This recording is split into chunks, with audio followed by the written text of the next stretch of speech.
Comment prendre des décisions sans le regretter? C'est le thème d'aujourd'hui en espérant que vous soyez inspiré par ce sujet. Ce programme a été enregistré à l'origine par Ricardo Melo de l'Institut Namasté le 17 juin 2024. Les audios sont préparés par des volontaires de la pilule inspirante. Notre équipe de collaborateurs a toujours besoin d'aide. Soyez vous aussi volontaires dans notre cause. Rejoignez notre page sur Facebook, Pilule inspirante. Bonsoir mes amis, bonsoir et je vous souhaite une excellente soirée. Nous commençons une nouvelle pilule basée sur l'Évangile. Lumière et paix pour vos cœurs et pour vos vies.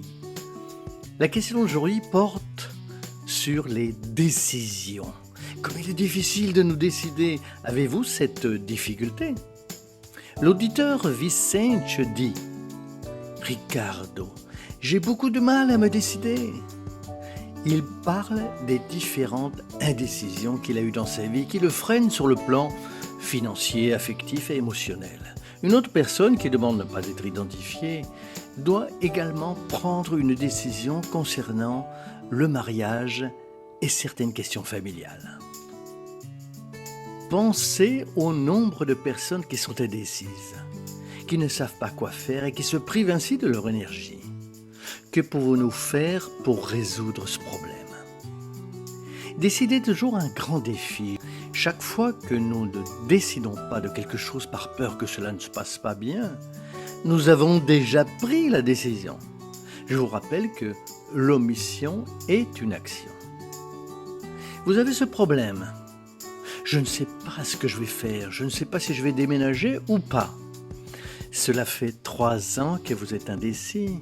Mais vous y pensez souvent et vous avez déjà pris la décision depuis 3 ans de ne pas déménager. Vous êtes déjà dans une ville et vous y êtes resté. Mais vous n'avez pas encore réalisé la décision que vous avez prise. Autre cas. Je suis dans un mariage compliqué depuis 30 ans, depuis 4 ans, depuis 2 ans. Et la situation est mauvaise. Mais je ne sais pas quoi faire. Vous vous plaignez depuis 30 ans, depuis 4 ans, depuis 2 ans, depuis les différentes périodes que je cite. Vous avez déjà décidé pendant cette période. Qu'est-ce que je veux dire par là?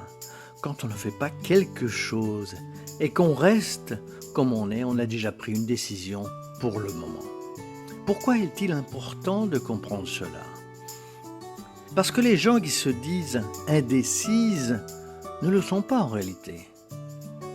Faites attention à cela, c'est très important. Oui, vous avez pris la décision, mais vous ne savez pas quelle décision vous voulez prendre à partir de maintenant. Mais ce n'est pas ce que je voulais dire. Non, il faut savoir ce que vous voulez dire parce que je vois bien que vous confondez les choses. Il faut que vous vous rendiez compte que vous avez déjà pris la décision. Chaque fois que vous ne changez pas quelque chose dans votre vie financière, dans votre vie de santé, professionnelle, dans vos relations, dans votre statut marital, dans votre ville, peu importe, vous avez décidé de ne pas changer pour une raison ou une autre. Je ne vais pas entrer dans les détails, mais vous avez décidé. La question qui se pose maintenant est la suivante. Voulez-vous rester dans cette décision que vous avez déjà prise? Parce que vous avez déjà pris une décision quelle qu'elle soit. Ou voulez-vous faire quelque chose de différent? Ricardo, mais c'est la crainte. Et si ça se passe mal? Calmez-vous. Il faut savoir qu'il est impossible de savoir quelle est la meilleure décision tant qu'on ne l'a pas prise. La vie est une boîte à surprises. Mais nous augmentons la probabilité que nos décisions soient les bonnes lorsque nous les prenons dans un état d'esprit élevé, avec un esprit clair et calme. Je ne peux pas vous dire quelle décision vous allez prendre dans votre couple, au travail ou dans votre santé. Mais je peux vous dire ce qu'il faut faire. Ce qui fait généralement obstacle aux décisions, c'est une question de bon sens. Prendre des décisions quand on est en colère ne fonctionne pas. Prendre une décision quand on a peur ne fonctionne généralement pas très bien. Prendre une décision lorsque vous êtes anxieux, tendu ou impulsif ne fonctionne généralement pas très bien non plus.